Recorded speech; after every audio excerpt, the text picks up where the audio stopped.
को रिस गर्ने माछे कहाँ होला र सानो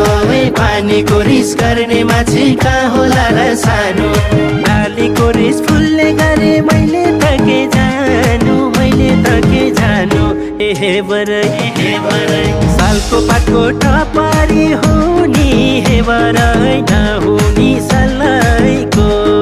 तिम्रो माया कति छ कति हे बरै नलाउ पछि हल्लाइको सालको पातको टपारी